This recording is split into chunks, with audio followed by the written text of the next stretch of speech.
Subscribe to the Knoxville News Sentinel for all of their great coverage, Vols or otherwise. They've got a very, very strong department of sports writers. Now, he came on the Zoom and he said he missed my face. You say that to all the girls? No, just you, Buck. Lucas, is he lying to me? No comment. Yeah. Oh, so we're preserving Mike Wilson's moves, his pickup lines. I'm not quite yet seduced. We'll see how it goes by the end of the interview. So 56-0, Tennessee Tech. They've got defensive ends. They've got defensive tackles that weigh as much as you and Lucas do, and they're out there playing an SEC team. What did you legitimately learn about the Vols in a game that the competition, the difference between the competitors was so stark? I learned that Tennessee Tech's on-field abilities are about as good as my pickup lines. Yeah. So, I mean, that would be the first takeaway. God. You don't really learn a lot in games like that. I mean, the size differential, the speed differential, those things are so obvious. But that said, seeing Hendon Hooker get extended action, I thought was really important, even against a lesser opponent. I don't know that he cemented himself as Tennessee's quarterback. I didn't think he played well enough to do that, but I do think he showed enough that he has to continue getting playing time, whether that's splitting duty with Joe Milton if he's healthy enough or being the starter. I think it was clear that he does some things that give Tennessee a better chance to win than they've had with Joe Milton. You know, and that's interesting because Lucas and I were talking about this in our pre-show meeting. Lucas feels that they'll probably go back to Milton in Florida in some kind of capacity.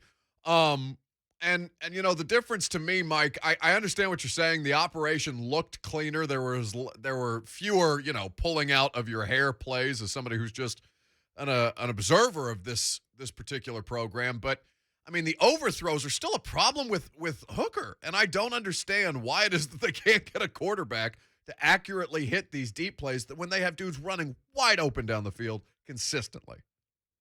Yeah, I think the answer would be to deflate the footballs. I want some underthrows, Mike. Yeah, maybe then they won't travel as far. If that's how physics works, I'm not sure. I didn't do so well in that in high school. Yeah, I wouldn't be surprised to see Tennessee give Milton more looks. Even after that opener, though, I thought what's so interesting with Milton is he's got so much potential, and you can see where he can just be a star. But I feel like when you throw him out in the field, you're getting anywhere from an A performance to a D performance. I mean, you just don't really know what you're going to get in there.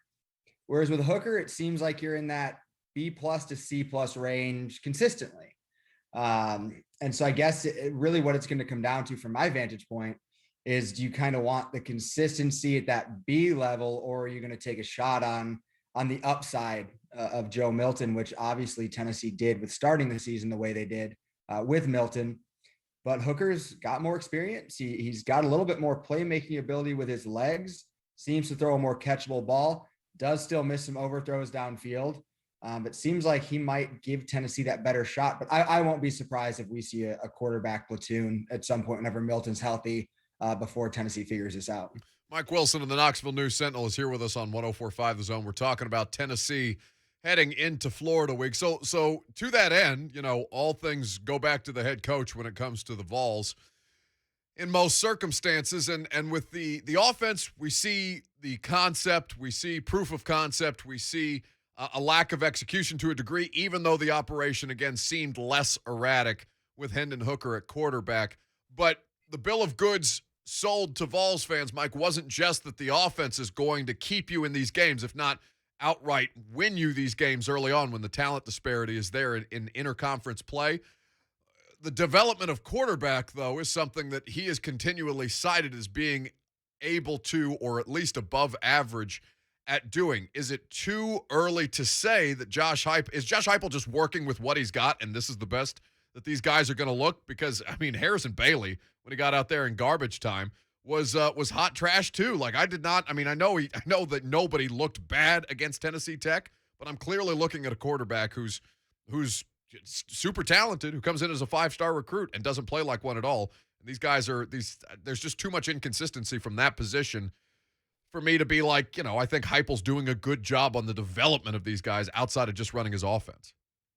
Yeah, I think when you look at the quarterback position as a whole for Tennessee, and specifically with Harrison Bailey, which I know there's an obsession with Harrison Bailey as Tennessee's quarterback. I get it.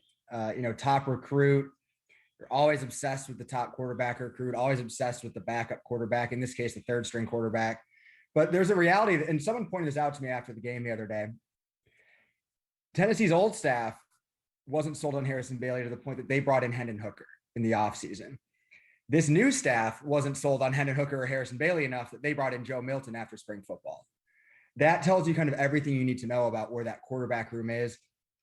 Tennessee hasn't felt great about that position, clearly. And that's why, even after spring football, when you go through it at that point with Brian Maurer, Harrison Bailey, and Hendon Hooker, and you don't know Caden Salter's status at that point, you still go and bring in a guy who could potentially be your fifth scholarship quarterback. That doesn't scream, I like my options from a coach. But the development's not quite there yet. I think that's going to be a process. I also think one of the issues with Tennessee's offense that we haven't fully seen exposed yet is the offensive line is not that good. At least I don't think it's that good. No tackles. They really didn't run the ball well. I think they ran for 200 against Tennessee Tech, but it was about 4 or 5 a carry, if that. That unit's going to play into that too. But we're also talking about a unit that's probably 5 throws away from us having a completely different conversation about what that unit is at this point. And the offensive line looks drastically different, it would seem, without Cooper Mays at center from series to series or from game to game. Go ahead, Lucas. Yeah, Mike, I know y'all got a chance to meet with defensive line coach Rodney Gardner earlier today, kind of talking about that unit's development. Actually been kind of a bright spot, right, through the first few weeks with this defense. I think this defense has surprised everybody a little bit to an extent, but given what Florida did to Alabama, the way they were able to keep the football, running the ball, they were so successful running the ball. Obviously, besides the quarterback position, is Tennessee's defensive line unit that's played well so far the most important position group on the field for the Vols in Gainesville Saturday? I thought they have played well. I haven't thought they've played exceptionally. They did well against Bowling Green, which played basically 5 freshmen. Did pretty well against Tennessee Tech. Didn't think they did great against Pitt, which has a lot of experienced offensive linemen. So it's an important unit, but anytime we're talking about Tennessee's defense, I still think the linebackers matter more, just because that unit hasn't really been good for 2 seasons now. And finding answers there is so important. I think the back end has been the pleasant surprise.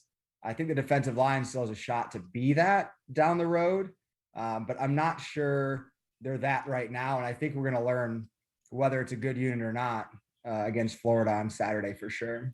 Mike Wilson is here with us of the Knoxville News Sentinel talking Vols ahead of Florida. B-Hibbs tweets us, "Hey, Buck Reising, please stop subjecting us to Mike Wilson each week." I don't do it every week. I do it intermittently, but no, Mike's presence is always welcome around here. We will not stop. Mostly because he compliments me on my face when I see him in the Zoom. Makes me very happy. That's why I do it. That's to keep getting more appearances here, is just to continue getting asked back by Lucas. It's a heady play. 615-737-1045 if you have questions on the Vols. Scott has one for Mike Wilson on Josh Heupel.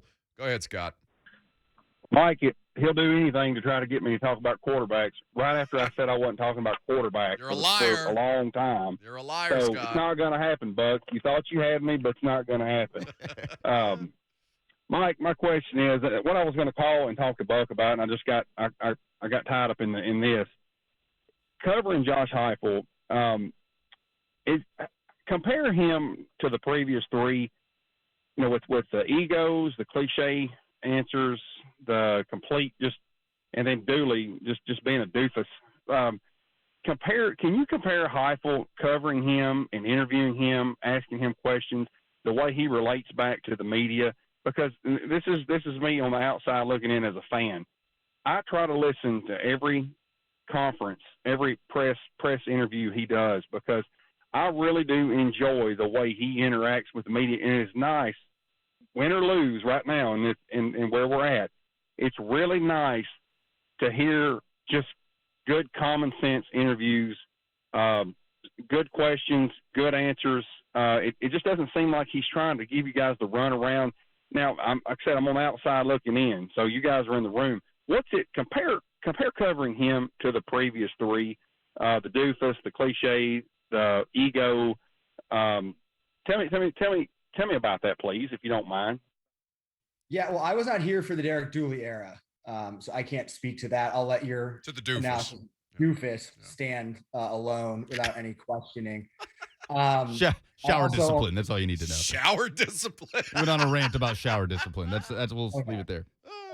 I also only caught the final 3 months of the Butch Jones era. However, I was well aware of Butch Jones and his interesting viewpoints and commentary on things. Also, for the record, my first day covering Tennessee was the day that he said that Shy Tuttle fell on a house.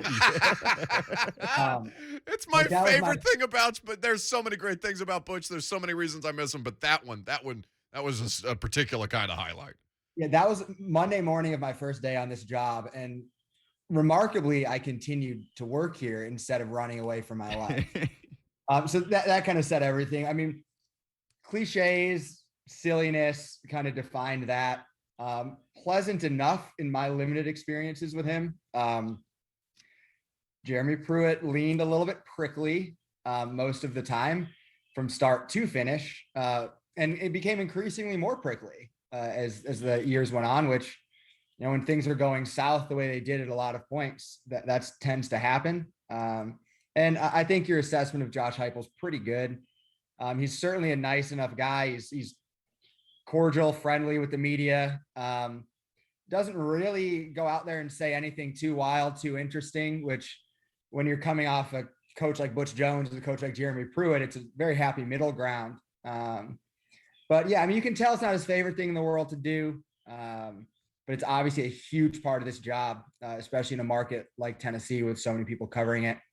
But yeah, I found Heupel to be a pleasant person, both from the starting on Zooms to now. You know, he's polite and a friendly enough guy. And I think that's, you know, he seems like a normal dude as a football coach, which is definitely a big change from the previous administration. That's all it is. He's just a human. He's just a normal human. And so few of them are, though. Like that. I mean, Yeah, I cover one who's a bit of an insane person. Like Mike Vrabel is not a normal human being. Thank God, because he makes him interesting.